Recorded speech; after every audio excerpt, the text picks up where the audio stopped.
Allez, c'est parti pour un tirage. J'ai mélangé doucement les cartes. Je les ai laissées respirer. Je pose ma tasse. Les cartes se mettent en place là avec ce tirage en croix et on va voir ce qu'elles vont nous délivrer tout simplement comme un message. Prenons le deck, regardons et c'est la carte de l'impératrice.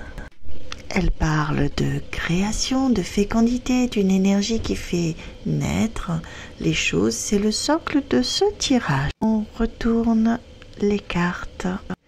En haut, le diable, il montre des chaînes, les désirs, les excès. C'est une emprise qui attire mais qui peut enfermer. Ici, nous avons la reine de bâton. En bas, c'est une femme forte, indépendante, rayonnante. Elle affirme sa créativité et sa confiance. À gauche, nous avons donc la carte de la mort. C'est la fin d'un cycle, d'une transformation radicale. Elle demande de laisser partir ce qui n'a plus sa place. À droite, nous avons la tempérance. Elle apaise, elle réconcilie, elle invite à trouver l'équilibre, la mesure, la patience.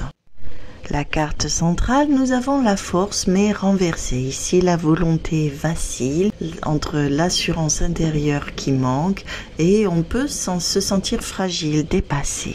La vue d'ensemble des cartes parle d'une tension. Transformation et apaisement d'un côté. Tentation et indépendance de l'autre.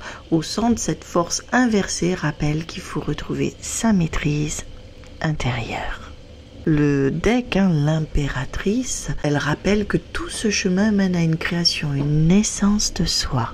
Je vais couvrir toutes ces lames avec le rustique fortune.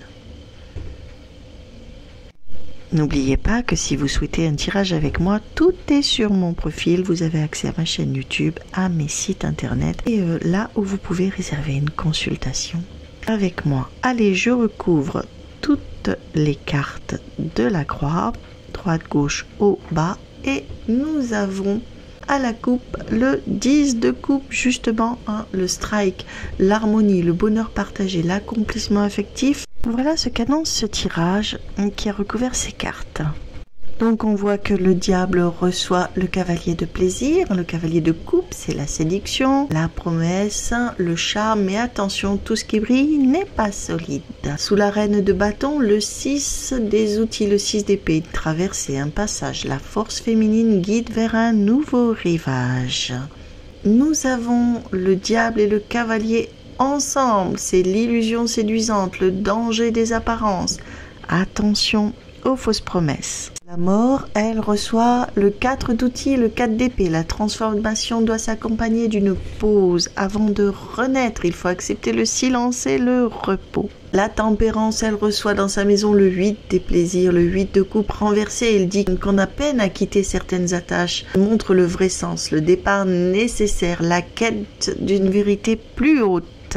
Alors ce que je peux dire là avec ces deux tarots qui dialoguent, ça parle d'un choix, céder à la tentation ou accepter la transformation.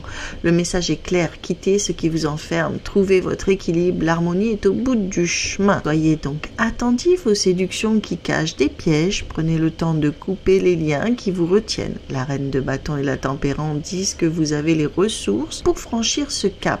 L'impératrice et le 10 de coupe rappellent que le but est la paix.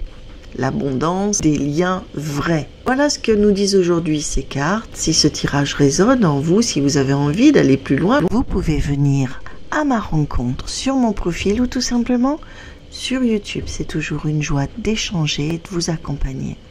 Bien sûr, si vous en ressentez le besoin, un petit j'aime, un petit partage, un petit commentaire, ça fait toujours du bien. Tchuss!